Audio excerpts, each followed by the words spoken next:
एक ट्रस्ट स्थापित किया जाना जिसका नाम केदारनाथ धाम दिल्ली ट्रस्ट है, और उसमें जाकर माननीय मुख्यमंत्री जी का केदार शिला के साथ वहां पहुंचकर उस मंदिर का शिलान्यास किया जाना और उसकी प्रतिकृति, उसकी आकृति हूबहू केदारनाथ वाली आकृति प्रदान करना और उसको इस रूप में प्रचारित करना कि जो लोग किसी कारण केदारनाथ धाम की यात्रा नहीं कर सकते वो दिल्ली में केदारनाथ मंदिर आकर अपनी यात्रा कर सकते हैं। मैं समझता हूं कि ये हमारी धार्मिक मान्यताओं के और उत्तराखंड के वर्तमान से लेकर भविष्य के हितों के साथ खिलवाड़ है, और इस रूप में हम माननीय मुख्यमंत्री जी से निवेदन करते हैं कि माननीय मुख्यमंत्री जी बीती ताई विसार के आगे की सुध ले माननीय मुख्यमंत्री जी ये जनता के सामने कहें कि भाई जाने अनजाने जो कुछ भी भूल हुई है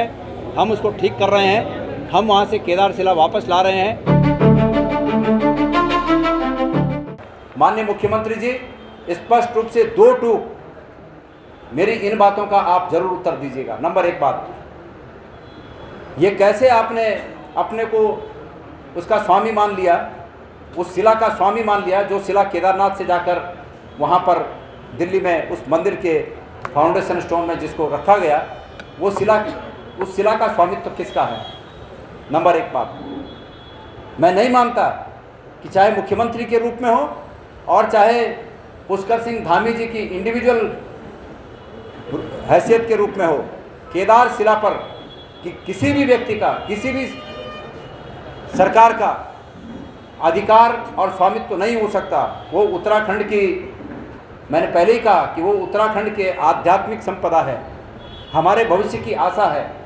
उस भविष्य की आशा को और उस आध्यात्मिक संपदा को हम तिजारत का फाउंडेशन नहीं बनने देंगे। और आपका जाने अनजाने ये प्रयास धर्म को, अध्यात्म को, मान्यताओं को, हमारी परंपराओं को, हमारी इन धार्मिक और आध्यात्मिक परंपराओं को व्यावसायिक मार्ग पर ले जाने का प्रयास मुझे प्रतीत होता है। नंबर एक प्रश्न यह है कि वो शिला कौन ले गया। नंबर दो प्रश्न, क्या आप इस बात को जानते थे कि उस संस्था का नाम केदारनाथ धाम ट्रस्ट है? और अगर आप जानते थे तो क्या आप इसको स्वीकार कर सकते हैं कि केदारनाथ धाम ट्रस्ट कहीं बने, वो केदारनाथ की प्रतिकृति का मंदिर बनाए और उसको इस रूप में प्रचारित किया जाए कि जो केदारनाथ नहीं जा सकते हैं वो लोग यहीं दर्शन करें? क्या आप इसको उत्तराखंड का हित मानते हैं? नंबर दो प्रश्न, आप इसका जवाब जरूर दीजिएगा। राजनीति में हम प्रश्न पूछ रहे हैं और आपको ये मौका दे रहे हैं कि आप अपनी स्थिति को स्पष्ट करें, तो आप अगर अपनी स्थिति को स्पष्ट करेंगे तो जनता आपको मानेगी अगर आपकी बात सही होगी तो। और नंबर तीन, अभी भी वक्त बचा है कि उत्तराखंड की इस आस्था को बचाने का, और अभी भी वक्त बचा है कि आपको एक मौका है कि आप बड़प्पन साबित करें। अभी भी आप अपने पद का उपयोग करते हुए उस शिला को वापस लाएं। उस मंदिर के जो ट्रस्टी हैं उनसे आप अपने प्रभाव का प्रयोग करके ये निवेदन करें कि ये नाम उत्तराखंड के हितों से कहीं ना कहीं टकराव करता है, इस नाम को आप बदलें, उनसे कहें। और तीसरा, उनसे कहें कि आप शिव मंदिर बनाएं, कोई भी मंदिर बनाएं, लेकिन उसको केदारनाथ की प्रतिकृति मतलब सेम उसी तरह का मंदिर बनाए जाने का जो प्रयास कर रहे हैं वो उचित नहीं है।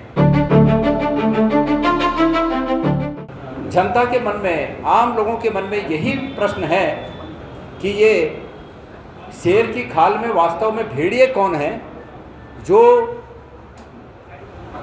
उत्तराखंड में केदारनाथ धाम तो सभी जानते हैं, लेकिन जो धाम नाम से, केदारनाथ धाम नाम से केदारनाथ मंदिर की प्रतिकृति दिल्ली में बनाकर ये प्रचारित करना चाहते हैं कि जो व्यक्ति केदारनाथ नहीं जा पाएगा दर्शन करने के लिए वो दिल्ली दर्शन कर सकता है। मैं माननीय मुख्यमंत्री जी, यही बात जो आपने कही कि भेड़िए कौन है, इन भेड़ियों के बारे में जो आपकी शंका है वही शंका प्रदेश के आम लोगों की है।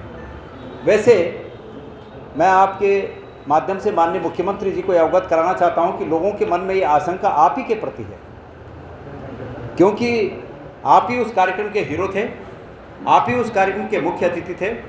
आपने ही केदारनाथ से शिला ले जाकर वहाँ उस मंदिर के शिलान्यास में सम्मिलित होने का गौरव पाने की कोशिश की, गौरव पाया। और चूंकि आप उत्तराखंड के मुख्यमंत्री हैं और आप ही उस कार्यक्रम के हीरो थे, तो लोग ये भेड़िया और शेर की खाल ये उत्तराखंड के सरकार के रूप में आप ही को देख रहे हैं कि क्या ये शक आप ही पर लोग कर रहे हैं। ये बात कहने के लिए इसलिए मजबूर हुआ कि मैं ये मानता हूं कि वास्तव में जनता को आप गुमराह करने की कोशिश कर रहे हैं। मैंने परसों एक वक्तव्य में कहा था कि बहुत स्पष्ट है कि माननीय मुख्यमंत्री जी से जाने अनजाने एक भूल हो गई है, और मैंने स्वयं अपने शब्दों में आपके इस कृत्य को भूल में परिवर्तित करने की कोशिश की।